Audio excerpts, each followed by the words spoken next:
Mars media நேயர்களுக்கும் அன்பர்களுக்கும் இந்த நாள் இனிய நாளாக அமைய எல்லாம் வல்ல இறைவனை பிரார்த்திக்கின்றோம். இந்த சேனல் உங்களுக்கு பிடிச்சிருந்தா மறக்காம சப்ஸ்கிரைப் பண்ணுங்க, ஷேர் பண்ணுங்க, லைக் பண்ணுங்க, கமெண்ட் பண்ணுங்க. எனதொருமை கடகராசி அன்பர்களே, இந்த அருமையான பதிவில் நம்ம என்ன பார்க்க போறோம் அப்படின்னா, நிகழும் மங்களகரமான குரோதி வருடம் தை மாத ராசி பலன். தை மாதம் அப்படின்னாலே இனிமையான ஒரு மாதம். ஏன்னா பண்டிகைகள் ஸ்டார்ட் ஆயிடும்.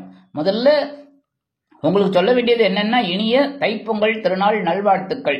ஏன்னா ஆரம்பமே பார்த்தீங்கன்னா தைப்பொங்கல், அடுத்தபடியா மாட்டுப்பொங்கல், உழவர் திருநாள், ரத சப்தமி, தை அமாவாசை, அப்புறம் தைப்பூசம், இப்படி வரிசையா வந்துடும். சரியா? ஆக இந்த மாதம் உங்களுக்கு அற்புதமான மாதமாக இருக்குமா? எந்தெந்த கிரகங்கள் அற்புதமா இருக்கு, எந்தெந்த கிரகங்கள் மூலமா நீங்க கவனமா இருக்கணும், பரிகாரமா என்ன பண்ணினா ரொம்ப விசேஷம் அப்படிங்கறத பத்தி நம்ம இப்ப தெளிவா பார்க்க போறோம். ஃபர்ஸ்ட் ஆஃப் ஆல், உங்களோட லாபஸ்தானத்துல 6, 9 குடை அதிபதி குரு பகவான், 6ஆம் இடத்து அதிபதி, 9ஆம் இடத்து அதிபதி குரு பகவான் 11ஆம் இடத்துல இருக்கிறது ரொம்ப விசேஷம். ஆனா வக்ரகதியில இருக்கார். சோ லாபத்துக்கு போராடுற மாதிரி தான் இருக்கும். தொழில் வியாபாரத்துல, உத்தியோகத்துல நீங்க எதிர்பார்க்கிற அந்த உயர்வுகள் வரத்துக்கு கொஞ்சம் காலதாமதம் ஆகும். எடுக்கிற காரியங்கள்ல எல்லா விஷயத்திலயும் கவனமா இருக்கணும். சில பேருக்கு கடன் வாங்கக்கூடிய ஒரு சூழல் உண்டாகும். அதே மாதிரி தந்தையாரோட உடல் ஆரோக்கியத்துல கொஞ்சம் அக்கறை எடுத்துக்கோங்க. 11/2/2025 முதல் இந்த குரு பகவான் வக்ர நிவர்த்தி அடைகிறார். ரொம்ப அற்புதம். ஏன்னா லாபஸ்தானத்துல முழு பலத்தோட உங்களுக்கு அற்புதமான ஒரு பலாபலன்களை கொடுக்க போறார். உத்தியோகத்துல, தொழில் வியாபாரத்துல எல்லாம் லாபம் தான். அதே மாதிரி கணவன் மனைவி பிரச்சனை தீரும். அடுத்தபடியா உடல் ஆரோக்கியம் சிறப்படையும். உத்தியோகத்தில் நீங்கள் எதிர்பார்த்த அந்த உயர்வுகள் இப்பொழுது வருவதற்கு நிறைய சான்ஸ். அடுத்தபடி தொழில் வியாபாரம் ரொம்ப அற்புதமா இருக்கும். தந்தையாரின் உடல் ஆரோக்கியம் சிறப்படையும். தந்தை வழி உறவினர்கள் உங்களுக்கு ஆதரவாக இருப்பார்கள். இருந்தாலும் இந்த குருவோட பார்வைன்னு பார்த்தீங்கன்னா 5ஆம் பார்வை உங்களோட சகாயஸ்தானத்தில் விழுது. உடன்பிறப்புகள் அனுகூலமாக இருப்பார்கள். நீங்கள் எடுக்கும் முயற்சிகள் சாதகமான மன நிறைவை கொடுத்து வெற்றியை கொடுக்கும். அடுத்தபடியா 7ஆம் பார்வையாக உங்களது பஞ்சமஸ்தானத்தை பார்ப்பதால் குழந்தைகளின் மூலம் சில நன்மைகளை நீங்கள் எதிர்பார்க்கலாம். ஆன்மீக பயணங்கள் அற்புதமாக நிறைவேறும். குலதெய்வ பிரார்த்தனைகளை நிகழ்த்தி மகிழ்வீர்கள். பூர்வீக சொத்துக்கள் உங்கள் கைக்கு வருவதற்கு வாய்ப்புகள் கூடி வரும். 9ஆம் பார்வையாக உங்களது களத்திரஸ்தானத்தில் பார்ப்பதால் களத்திரத்தின் மூலமாக நீங்கள் எதிர்பார்க்கும் உயர்வுகள், அதாவது வாழ்க்கை துணை உங்களுக்கு ஆதரவாக இருப்பார். கூட்டாளிகள், நண்பர்கள் அனுசரணையாக இருப்பார்கள். சிலருக்கு சொத்து சேர்க்கை உண்டாகலாம். அடுத்தபடியாக ஜென்மஸ்தானத்தில் உங்க ஜென்மராசியில 5, 10 குடை அதிபதி செவ்வாய் நீச்சம் வக்ரம். ஸோ உடல் ஆரோக்கியத்தில் கொஞ்சம் கவனம் இருக்கணும். அதே மாதிரி இந்த எங்கேயாவது டைல்ஸ் எல்லாம் நிறைய இருக்கு வீட்டுக்குள்ள, அதனால பார்த்து போயிட்டு பார்த்து வரணும். என்ன மொசைக்க வழிக்கு விடும், அதெல்லாம் கொஞ்சம் கவனமா இருந்தா ரொம்ப நல்லதுங்க. கோபத்தை குறைச்சிக்கோங்க. இந்த நேரத்துல குழந்தைகள் ஓரளவுக்கு உங்களுக்கு அனுகூலமா இருப்பார்கள். அப்படின்னாலும் ஒரு சில குழப்பங்கள் உங்களுக்கு வந்து நீங்கும். 18/1/2025 முதல் இந்த செவ்வாய் பகவான் வக்கரகதியிலேயே மிதுன ராசிக்கு போயிறார். மிதுன ராசி உங்களுக்கு விரயஸ்தானம். அனாவசியமான செலவுகள் வரலாம். தேவையில்லாத செலவுகள், உடல் ஆரோக்கியத்திற்காக செலவுகள், குழந்தைகளின் கல்வி செலவுகள், குழந்தைகளின் மருத்துவ செலவுகள், வெளியூர் அல்லது வெளிநாடு செல்லக்கூடிய ஒரு செலவுகள், ஆன்மீக செலவுகள், இந்த மாதிரி ஏதாவது ஒரு செலவு வந்துட்டே இருக்கும். இருந்தாலும் எல்லா விஷயத்திலையும் நீங்க கொஞ்சம் கவனமா பொறுமையா ஹேண்டில் பண்றது ரொம்ப விசேஷங்க. அடுத்தபடியா சீருடை பணியாளர்களாகிய காவல், ராணுவம், தீயணைப்புத்துறை, மருத்துவத்துறையில் வேலை பார்க்கும் அன்பர்களுக்கு எதிர்பார்க்கும் இடமாற்றம், பதவி மாற்றம், பதவி உயர், சம்பள உயர்வு சற்று காலதாமதமாகி பிறகு அற்புதமாக நிறைவேறும்.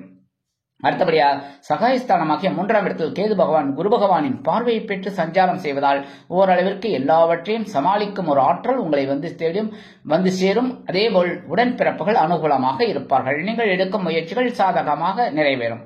அடுத்தபடியா பகிர்வன ரோகஸ்தானத்தில் 3, 12 குடை அதிபதி புத பகவான் 6ஆம் இடத்தில் மறைவு என்றாலும் உத்தியோகத்தில் கவனமாக இருப்பது நல்லது. தொழில் வியாபாரத்தில் நிதானமான போக்கை கடைபிடிப்பது நல்லது. பணியாளர்களை அனாவசியமான வம்புக்கு இழுக்காம பொறுமையா அவங்கள அனுசரிச்சு தட்டி கொடுத்து வேலை வாங்குறது ரொம்ப ரொம்ப விசேஷம். சில பேருக்கு கடன் வாங்கக்கூடிய ஒரு சூழல் உண்டாகலாம். உடல் ஆரோக்கியத்தில் சிறப்பக்கறை எடுத்துக் கொள்ளுங்கள்.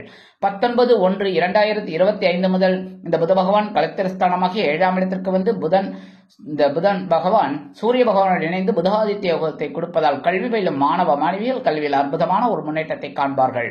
குழந்தைகள் ஆதரவாக இருப்பார்கள். இல்லத்தை அலங்கரிக்கும் இல்லத்தரசிகளுக்கு மனதளவில் சிறு சிறு பிரச்சனைகள் இருந்தாலும் ஓரளவிற்கு சிறப்பான தெளிவினை பெறுவீர்கள். 5/2/2025 முதல் இந்த புத பகவான் அஷ்டமஸ்தானத்தில் வரப்போறார். 8ஆம் இடம் மறைவு ஸ்தானம். 6, 8, 12. அப்ப 8ஆம் இடத்துக்கு வரார். அப்படிங்கும்போது மறைந்த புதன் நிறைந்த லாபத்தை கொடுப்பார். அற்புதமான ஒரு முன்னேற்றம் உங்களை தேடி வரும். சில நேரங்களில் எதிர்பாராத ஒரு தனவரவு உங்களை தேடி வரலாம். அடுத்தபடியாக களத்திரஸ்தானத்தில் தனவாக்கு குடும்பஸ்தானாதிபதி சூரிய பகவான் 2ஆம் வீட்டு அதிபதி 7ஆம் இடத்தில் இருப்பதால் வாழ்க்கை துணையுடைய உடல் ஆரோக்கியத்தில் சிறப்பக்கறை எடுத்துக் கொள்ளுங்கள். தனவரவு ஓரளவிற்கு உங்களுக்கு வந்து சேரலாம்.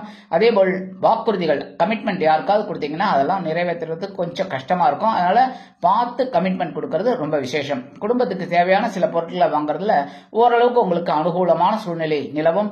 நண்பர்கள் விஷயத்தில் கவனமாக இருப்பது நல்லது. நண்பர்களிடம் அனாவசியமான வீண் வாக்குவாதம் வேண்டாம். அதேபோல் தொழில் வியாபாரத்தில் கூட்டாளிகளை அனுசரித்து நடந்து கொள்வது நல்லது. அவர்களின் பர்சனல் மேட்டர்ஸ்ல நீங்க தலையிடாதீங்க. அடுத்தபடியா அஷ்டமஸ்தானம் என்று அழைக்கப்படக்கூடிய 8ஆம் இடத்தில் 7-8 குடைய அதிபதி சனீஸ்வர பகவான். அஷ்டமாதிபதி அஷ்டம ராசியிலே இருக்கார். உடல் ஆரோக்கியம் கொஞ்சம் அப்படி இப்படிதான் இருக்கு, போயிட்டே இருக்கு. சரி, ஏதோ ஒண்ணு மாத்தி ஒண்ணு வந்தாலும் சமாளிச்சுட்டு இருக்கீங்க. இந்த இடத்துல பாத்தீங்கன்னா 4-11 குடைய அதிபதி சுக்கிர பகவான் இருக்கார். சோ சமாளிப்பீங்க. ஏன்னா சனி பகவான் உழைப்புக்கு காரகன், இந்த சுக்கிர பகவான் பொழுதுபோக்கு காரகன். சோ சந்தோஷமா இருக்கணும். ஆனா உழைச்சா தானே காசு வரும், அப்பதானே சந்தோஷமா இருக்கணும். அதனால உழைக்கணும். சரியா? வேலையில கவனமா இருக்கணும், உத்தியோகத்துல கவனமா இருக்கணும், எடுக்கிற காரியங்கள்ல கவனமா இருக்கணும், முக்கியமா வாகன பயணங்கள்ல கவனமா இருக்கணும். அடுத்தபடியா உடல் ஆரோக்கியத்துல கவனமா இருக்கணும், பேசுற வார்த்தைகள்ல கவனமா இருக்கணும். சரியா? இந்த மாதிரி சுக்கிர பகவான் உங்களுக்கு அனுகூலமா இருப்பார், சனீஸ்வர பகவான் அனுகூலமா இருப்பார். நீங்க எடுக்கிற காரியங்கள் தெளிவாக இருக்கும். 28-1-2025 முதல் இது சுக்கிர பகவான் பொழுதுபோக்குக்காரகன், கலித்திரக்காரகன், சந்தோஷக்காரகன் என்று அழைக்கப்படக்கூடிய சுக்கிர பகவான் எங்க வரப்போறான்னு பார்த்தீங்கன்னா 9ஆம் இடமாகிய பாக்கியஸ்தானத்திற்கு வந்து ராகுவுடன் இணைகிறார். ராகு பகவான் யோகக்காரகன், சுக்கிர பகவான் பொழுதுபோக்குக்காரகன். இந்த சுக்கிர பகவான் இந்த பாக்கியஸ்தானத்துல உச்சமடைகிறார். மீனராசி அவருக்கு உச்சம். சோ உச்சமடைந்த சுக்கிர பகவான் ராகுவுடன் சேர்வதால் வெளியூர் அல்லது வெளிநாட்டு பயணங்களுக்கு திட்டமிட்டிருந்தீர்கள் என்றால் அற்புதமான ஒரு சந்தோஷம் கண்டிப்பாக வந்து சேரும். அதேபோல் யோகக்காரகனும் இந்த களத்திரக்காரகன் அதே சமயம் பொழுதுபோக்கு காரகனும் இணைந்து இருப்பதால் நீங்கள் எடுக்கும் காரியங்கள் சந்தோஷத்தை கொடுக்கும். உத்தியோகத்தில் உயர்வுகள் வந்து சேரும். தொழில் வியாபாரம் சிறப்பாக அமையும்.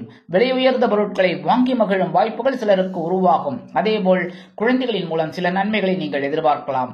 உறவினர்கள் ஆதரவாக இருப்பார்கள். லாபாதிபதி உங்களுக்கு சுக்கிர பகவான். அந்த சுக்கிர பகவான் 9ஆம் இடத்தில் ராகுவுடன் இணைந்திருப்பதால் தந்தையார், தந்தை வழி உறவினர்களின் மூலம் நீங்கள் எதிர்பார்த்த ஆதாயங்கள் அருமையாக வந்து சேரும்.